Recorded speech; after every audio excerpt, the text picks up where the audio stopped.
Sportscast, home of the best debaters east of the Mississippi. I'm your boy JD. Hey, listen. Early voting has opened up.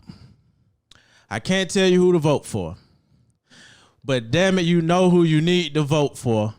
This dude in office is ridiculous. I mean, it's just time for a change. It's just really time for a change. We need everybody to go out and vote. We need all hands on deck. A no vote is a vote for him. Yes, sir. So, with me, I got my boy Ed, man. What's up? Hey, just like my boy JD said, we got 45 in the office. Just make it 46, people. Make it 46, man. I'm trying to tell you, man. Oh, that boy E couldn't be with us today. I think he ran out.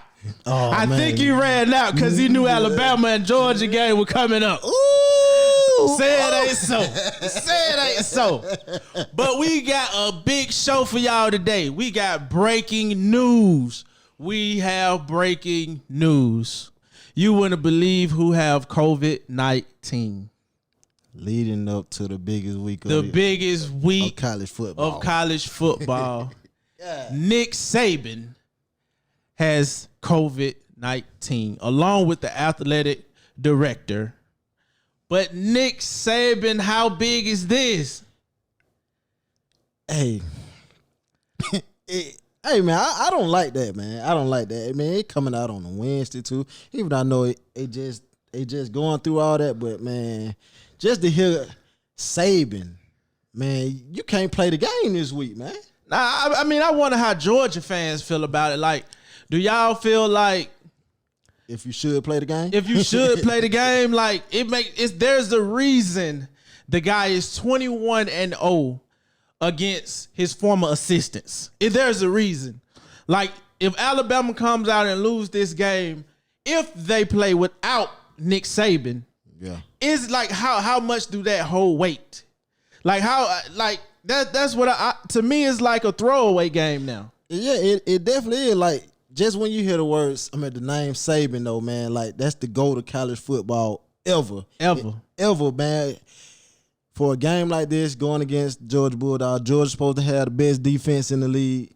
I mean, in college football, Saban, if they play this game and Georgia win this game, they can't say nothing about it, though, man, because, hey, Saban not on the field. Saban make calls no other would make, man. Right. Like, he make calls no other person would make. He the unpredictable person. So, I mean, I don't even want to predict who gonna win the game no more, man. If Saban on that field, then I don't mind. I mean, I'm gonna take Georgia. But, like, if Saban on the field, I don't care who win, man. Like, that's straight up. I don't care who win. I got a surprise for you, Ed. Oh, no, you don't. And to be honest, no, you don't.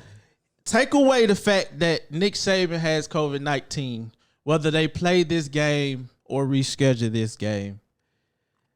My prediction for this game, which would be a total shock to everyone, I was taking UGA.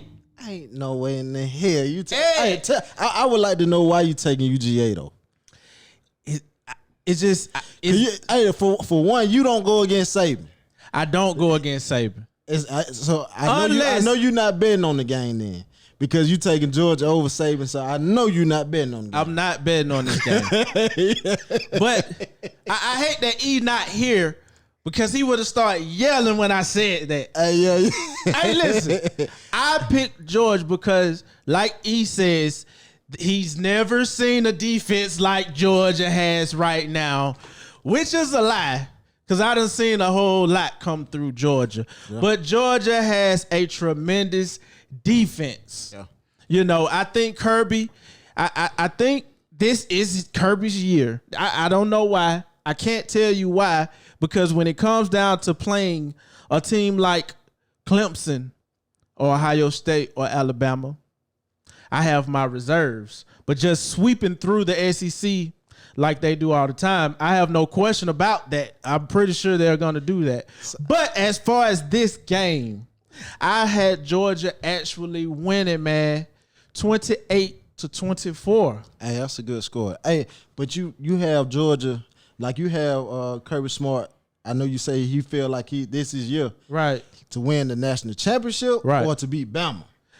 To win the national championship, which means, that big coming from you, boy. Which means that big coming from you, which means I think he's gonna beat Bama twice. Ooh, boy, that's tough, JD. Because if he wins this weekend, that means he probably will have to see Bama again in the SEC championship. See, I'm taking Georgia, and I have Georgia 30-27. 30-27, but going down to Tuscaloosa, man, it ain't gonna be an easy game. Tuscaloosa, and if Saban managed to be on the sideline, which I seriously doubt, just because of the seriousness of COVID, but if he manages to be on that sideline, I'm still gonna take the Bulldogs just because of the defense. But I don't know if Stetson Bennett ready, man. I just don't know. I think JT Daniels gonna get some playing time in this game, and he gonna develop to eventually start being a starter during this game, especially if he come in and win this game. This is what I believe. I believe that Saban always saves his best for the second half, and I feel like UGA kind of has a Atlanta Falcons syndrome. They give you everything they have in the first half, and then Nick Saban just be warming up, and he do just abstract things in that second half to just really throw you off that you're not ready for. So at the end of the day, I feel like Alabama's offense, they have besides the quarterback, they have a really nice offense, receivers, as far as receivers and running back. Okay, when you get to Georgia's offense, I'm like you said, I'm not sold on the offense, especially the run game. I actually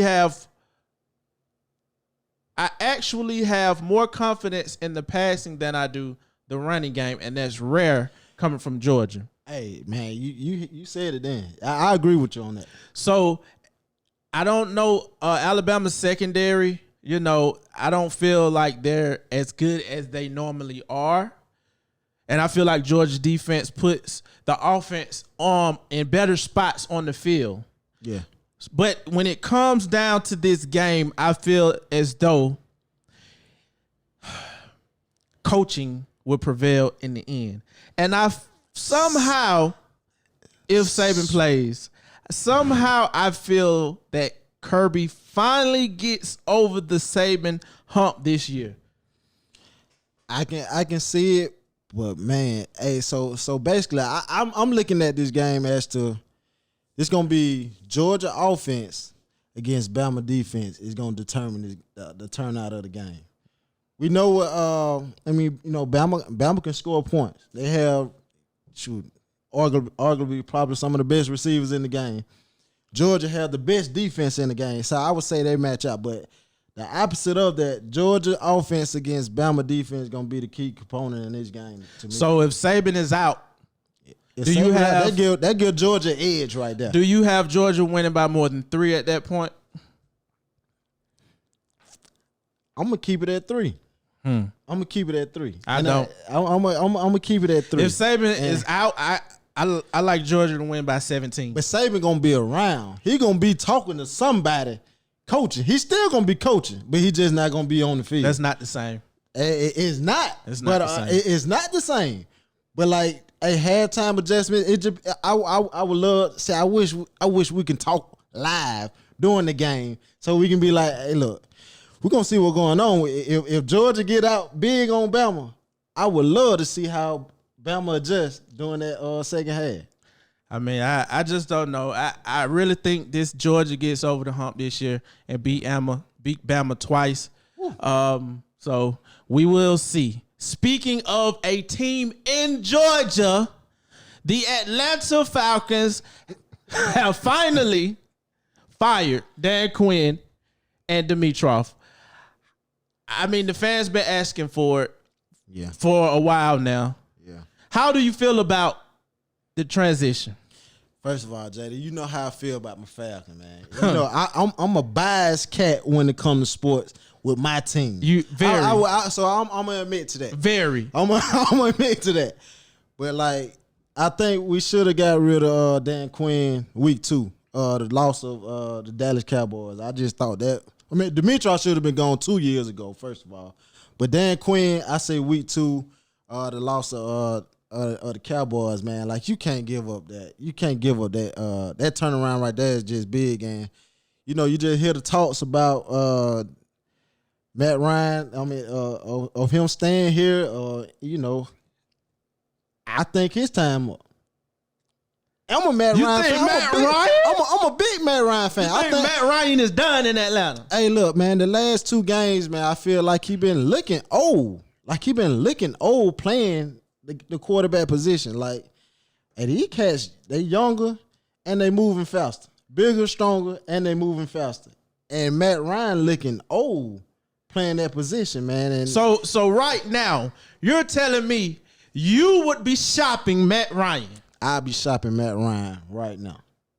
Okay. I would. What about Julio Jones? Julio Jones, he injury prone, man. He got to go. We got to get rid of him right now, too, before it's too late. You got to get rid of Matt Ryan and Julio Jones. So and that's coming from your boy. So what you're saying is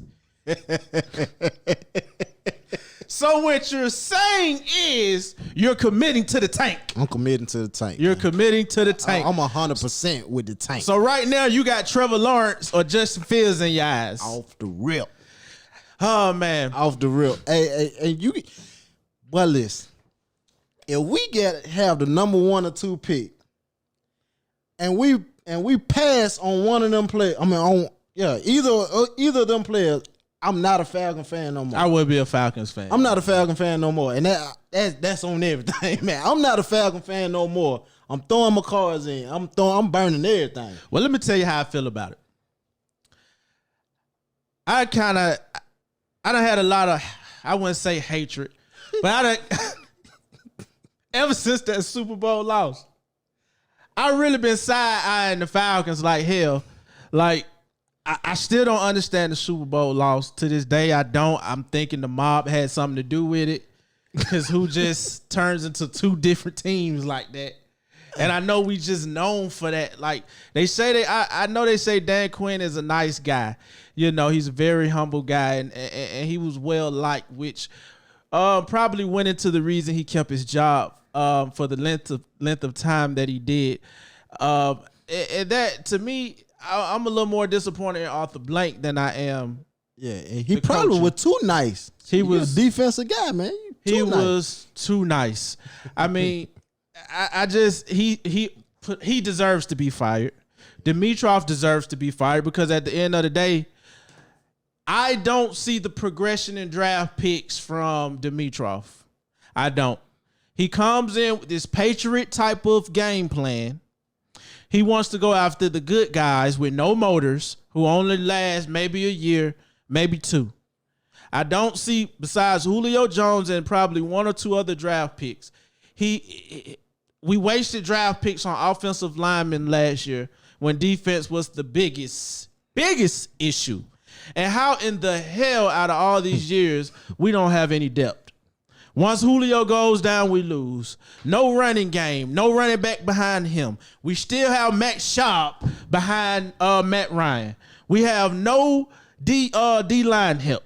We have no depth on the linebackers. We have no safety corners. We have no depth. Once one person goes down, the season is over. The season over. How in the hell do you look at teams like San Francisco? They gave away a D lineman for a first round pick to the Colts. Why? They lost. Why? They lost two. They had fucking depth. Exactly. They lost two linemen in the first and second game this year, and they still got D line depth on their team. And I'm like, why? I just don't understand. But I think he deserves to be fired. I think the next coach needs to be more so of an offensive minded coach. Yeah. Because it's not about getting the lead, it's about keeping the lead. Yeah. We gotta have some funk in the second half. Got to. But not this year. We need to tank the rest of this year. Yeah, man. And come out next year winning. No, don't win no more than 2 games. But speaking of Atlanta, the Atlanta Braves. Chop on, baby. The Atlanta Braves is one series away from the World Series. Ed, the Atlanta Braves are playing the LA Dodgers, and I can't admit I am totally shocked because I thought the Dodgers would come in and, to be honest, sweep us. I know you did. But at the end of the day, we are 2-0 against the Dodgers. Game 3 is today. How you feel about the series so far? Hey, man. First of all, I expected to be a 1-1. I expected us to go get that first game. The second game, I was, so-so. Kershaw was on the mound. But, I still would have bet my money with my Braves. But to go in L.A. and get a 2-game, and be up 2-0, to come back home, man, hey, look, I'll take that down there. So who's shining? Who's shining for the Braves? Them pitchers, man. Hey, Ian Anderson, Max Fried, they 40 strikeouts. 40 strikeouts in 6 games. Mm-hmm. 40 strikeouts in 6 games, 4 earned runs. Hey, you can't beat that, man. Pitching is gonna win the World Series.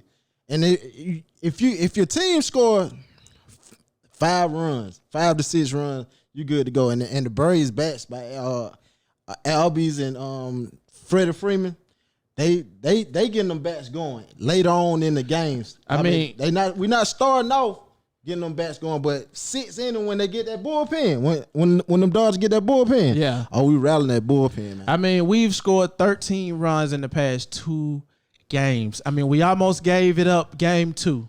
Yeah, man. We almost gave it up game 2, but we prevailed. Yeah, I almost broke my TV last night, man. 7 runs.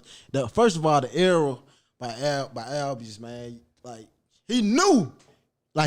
You saw it in his face when he made the error. Like, hey, you half-ass and get the ball, man. Get it out your hand. Mm-hmm. But he knew that could have possibly turned the whole game. It did turn the game around, but it could have lost the game. That particular error right there.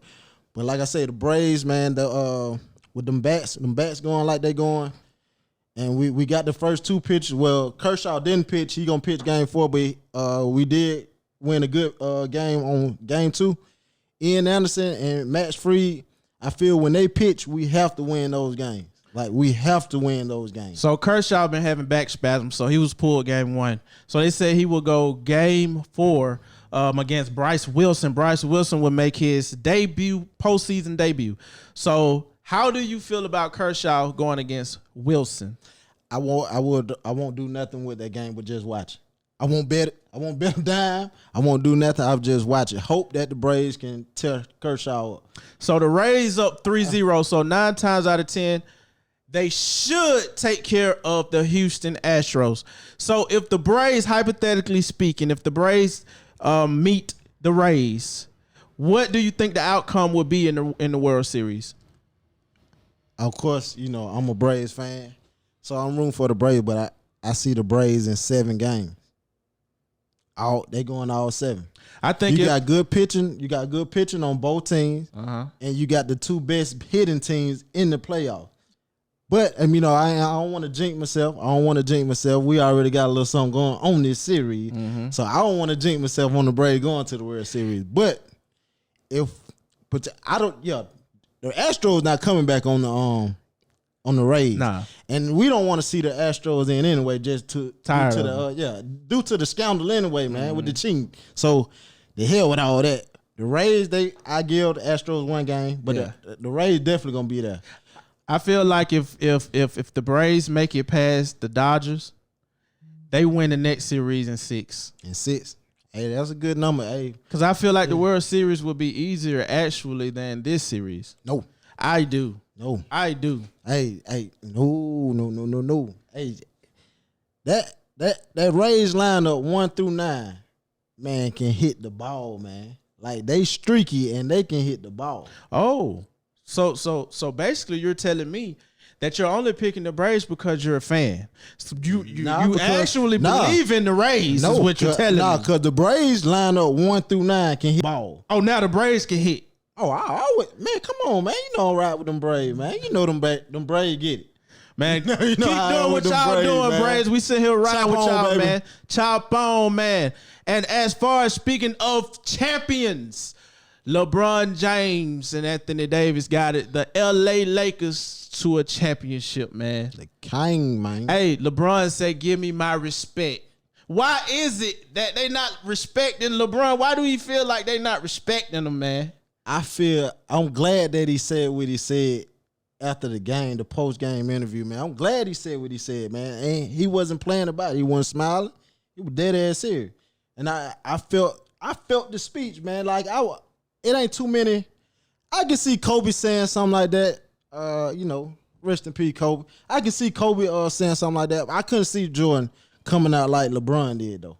And the way LeBron take up with the Black Lives Matter, man, like that's just big, man. I don't see another superstar as big as LeBron doing what he do. Hey, listen, man. I never cheered for LeBron in my life. Yeah. Basketball wise. But at the end of the day, man, LeBron been speaking up for a long time, man. He been empowering the community for a long time, man. I am proud of this championship for him, and I hope he get the next 2 or 3, man, because the world we living in is crazy, man. And to have somebody of that stature speak up for you, the way he does, and everyone follows him, man. Yeah. It's amazing. And then he gets somebody like Patrick Mahomes. What can you say when you got the best at those 2 different sports, man? Like, I don't know if most people are cheering for LeBron because he won another championship, or just because right now LeBron has been just everything to everybody right now, man. And to me, it's more so of that than the basketball, man. But he's worked hard. The man who's doing it at his age. Yeah. And to be honest, I do feel honestly that they'll only win next year, because I don't know what they'll do with Kuzma, but at the end of the day, he will have to play better or be traded to even get better. Like, the Lakers just won a championship, and to me, it wasn't their best as a team. Yeah. Like, you got LeBron and you got AD, but as a team, you didn't get their best. But at the end of the day, I just feel like they'll win again. Yeah. And I just want to say congratulations to the Lakers, LeBron, AD. Proud of you, Rondo. Yes, sir. Hey, re-sign Rondo and re-sign Dwight Howard.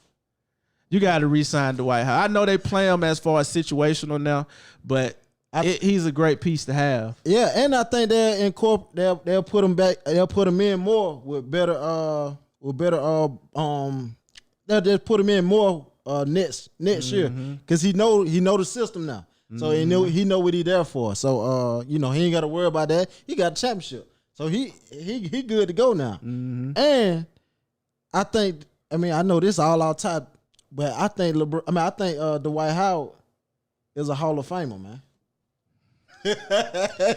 Okay, so hey, he's a Hall of Famer, man. Hey, come on, man. We want to thank y'all for tuning.